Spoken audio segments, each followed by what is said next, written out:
তো যেই দেশে মিথ্যে ধর্ম পূর্ণ হয়ে আছে, যেই দেশের লোক ওযু করার পরে জায়নামাজে দাঁড়িয়ে বলে ইন্নী ওয়াজ্জাহতু ওয়াজহিয়া লিল্লাযী ফাতারাস সামাওয়াতি ওয়াল আরদ, সেই দেশের লোক যদি হক খুঁজে বের না করার চেষ্টা করে তাহলে কি করতে পারা যায়?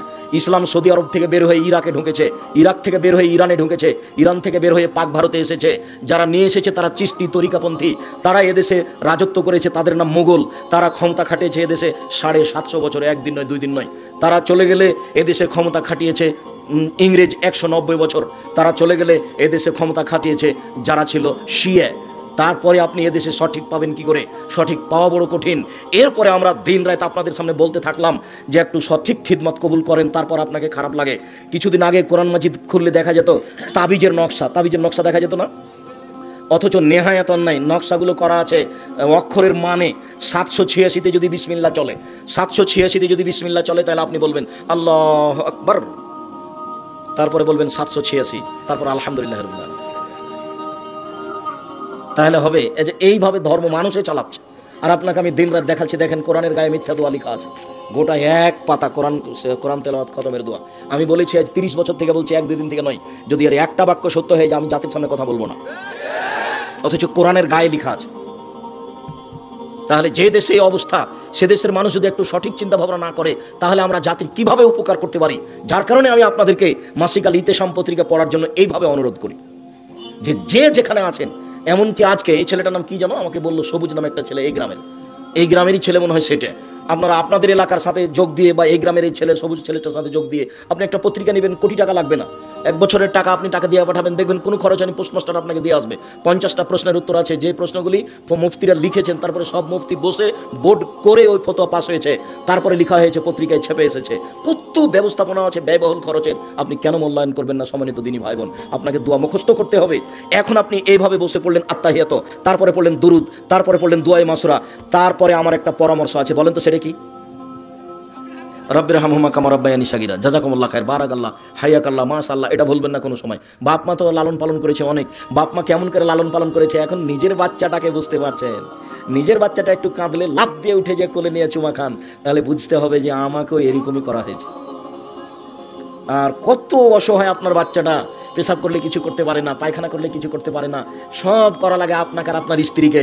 তাহলে আপনারও একদিন এরকমই দিন পার হয়ে গেছে। যার কারণে আপনাকে আমি এই দোয়া পড়ার জন্য পরামর্শ দিয়েছি। আরও একটা পরামর্শ দিয়েছি, এই ছেলে মনে আছে তোমার না? আর একটা পরামর্শ আছে, আল্লাহ 2 রাকাত সালাত আদায় করে আল্লাহকে বলতে হবে, আল্লাহ আমি এই দোয়াটা যেন না ভুলি, এই জন্য 2 রাকাত সালাত আদায় করে তোমার কাছে সাহায্য চাচ্ছি। বুঝা গেল না কথা? মানে এই দোয়াটা যেন না ভুলি, তার জন্য 2 রাকাত সালাত আদায় করার জন্য পরামর্শ দিয়েছি। মানে 2 রাকাত সালাত আদায় করে আল্লাহকে কি বলবেন? আল্লাহ এই দোয়াটা যেন আমি না ভুলি, রব্বিরহামহুমা কামা রাব্বায়ানি সাগীরা। হে আমার প্রতিপালক, তুমি আমার বাপ মাকে দেখো, বাল্য অবস্থা আমাকে যেভাবে দেখেছিল। আর তোমার মায়ের কথা আমি বলেছি, একদিন তুমি ছিলে তোমার মায়ের কোলে, এখন তোমার মা তোমার কোলে। কাজেই কখনো ধমক দিয়ে কথা বলবো না। আর এইটা বুঝাতে গিয়ে বলেছি যে রাজশাহীর মেয়র একদিন নদাপাড়া আমচত্বরে এসেছেন, তো শাহমকদম থানার এসপি এইভাবে দাঁড়িয়েছেন, আমার দিকে দেখেন। স্যার এখন আমরা কি করবো স্যার? আমি দেখে অবাক হয়ে গেলাম যে ব্যাপারটা কি, এইভাবে তো বাপ মায়ের সামনে দাঁড়াতে হবে, তো এইখানে কেন? সেদিন তার দৃশ্যটা দেখে আমাকে অবাক লেগেছিল, এবং আমার সবসময় মনে পড়ে যে এইভাবে নত হয়ে কথা বলা লাগবে, তার মানে সামাজিক উঁচু নিচু এরকম। অথচ এটাই ছিল মায়ের কাছে। ফালা তাকুল্লাহুমা উফিন ওয়ালা তানহারহুমা, কখনো তুমি বলতে পাবে না, কখনো তুমি ধমক দিতে পাবে না। ওয়াকুল্লাহুমা কাওলান কারীমা, যা বলবে তুমি নরম ভাবে বলবে। আখফিদ লাহুমা জানাহা যুল্লি, নত হয়ে যাবা। মায়ের সামনে দিয়ে হাঁটলে ধীরে হাঁটতে হবে, জোরে হাঁটা যাবে না। পেশাব করেছে পরিষ্কার করবে তুমি, পায়খানা করেছে পরিষ্কার করবে তুমি, গোসল দিয়ে দিবে তুমি, কাপড় বদলিয়ে দিবে তুমি, মেডিকেলে কাঁধে করে নিয়ে যাবে তুমি। তোমার বোনেরা চলে গেছে শ্বশুর বাড়ি, ওরা দেখবে না, আর তোমার বউ দেখবে না, কেননা তোমার বউকে তোমার মা গালি দেয়, কোথাও ঠিক সহ্য করতে পারে না তোমার মা তোমার বউকে, এই কথাও ঠিক। আর পরিস্থিতি সহ্য করতে দেয় না, তাই ঘুম থেকে উঠে তুমি দেখছো যে বাড়িতে সবচেয়ে খারাপ আমার মা। এখন কি হবে? ধৈর্যের পরিচয় দিতে হবে। এখনো তুমি জোরে কথা বলতে পারবে না, তারই নাম মা। একদিন মা তোমার কোলে ছিল, তুমি একদিন তোমার মায়ের কোলে ছিলে, এখন তোমার মা তোমার কোলে। আরো একটা কথা আমি তোমাকে বলেছি, সেটা হলো এই যে যেদিন তুমি তোমার মায়ের কোলে ছিলে, সেদিন বারবার পেশাব করছিলে, তখন তোমার মা আদর করে একটু বলেছিল, অত পেশাব করিস কেন রে? এটা আদর করে একটু আঘাত দিয়ে কথা বলেছিল, একটু হালকা করে মেরেছিল, এখন তুমি সম্মান দিয়ে এটুকু করতে পাবা না? আম্মা এইভাবে বিছানায় পেশাব করলে পরিষ্কার করা যাবে নাকি, এইটুকু বলার অধিকার নেই। এখন যদি আপনি বলেন আপনার স্ত্রীকে, হ্যাঁ তুমি আমার মায়ের পেশাব পরিষ্কার করোনি, তখন আপনার স্ত্রী বলবে যাও তুমি তোমার মায়ের পেশাব পরিষ্কার করো গা, তোমার মা আমাকে অকথ্য ভাষায় গালি দেয়, তোমার মায়ের কাপড় আমাকে সাফ করতে হবে, মানে এই কথা বলতে পারে, বলাই স্বাভাবিক। অতএব পেশাব পরিষ্কার করবে তুমি, পায়খানা পরিষ্কার করবে তুমি, কাপড় বদলিয়ে দিবে তুমি, কাঁধে করে তুমি নিয়ে যাবে তোমার মাকে। তোমার মাই তোমার কাছে পৃথিবীতে সবচেয়ে ভিন্ন ধরনের ব্যতিক্রম বস্তু, যার জন্য তোমাকে আমি দূরে কাজ সালাত আদায় করে দোয়া করতে বলেছি যে আল্লাহ এই দোয়াটা যেন আমি না ভুলি। দোয়ায় মাসুরার পরে এই দোয়া পড়ার জন্য বলেছি, সাথে সাথে বলেছি যত দোয়া এখন মুখস্থ আছে সব বলে নেন, রব্বানা আতিনা ফিদ দুনিয়া হাসানাতাও ওয়া ফিল আখিরাতি হাসানাতাও ওয়া কিনা আযাবান নার।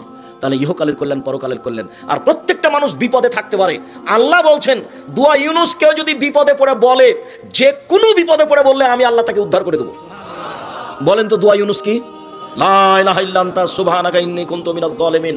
আল্লাহ তাআলা বলছেন যে ইউনুস যদি মাছের পেটে এই দোয়া না পড়তো, আমি আল্লাহ তাকে মাছের পেটে কিয়ামত পর্যন্ত রেখে দিতাম।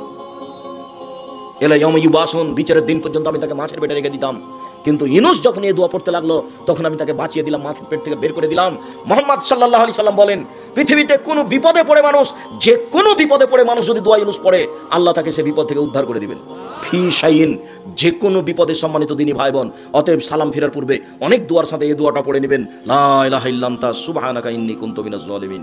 তারপরে সালাম ফিরবেন, এরপরে তাসবিহ তাহলিল জিকির আজকার, হাত তুলে দোয়া করা ব্যক্তিগত ব্যাপার, হাত তুলে দোয়া করা ব্যক্তিগত ব্যাপার। অনেক হাদিস আপনার সামনে পেশ করেছি।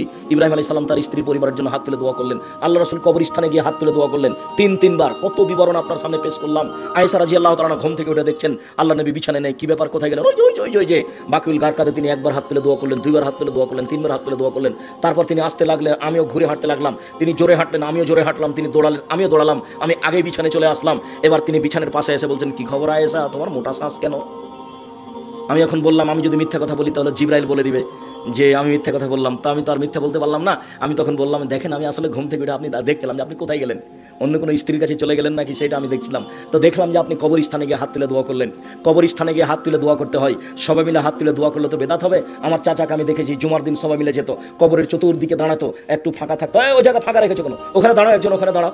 চতুর্দিক ঘেরে দোয়া করলে কি হবে, এটা আমার চাচাকে আমি কোনোদিন জিজ্ঞাসা করিনি, মানে এটাতে কি হবে। কবরস্থানে গিয়ে হাত তুলে দোয়া করেন, কেবলামুখী করবেন, কবরকে এক পাশে রেখে দিবেন বা পিছন দিকে রেখে দিবেন, কেবলামুখী হবেন, হাত তুলে দোয়া করবেন। কিছুই যদি মনে না থাকে, মুখস্থ না থাকে, বলবেন আল্লাহ তুমি আমার বাপকে ক্ষমা করো।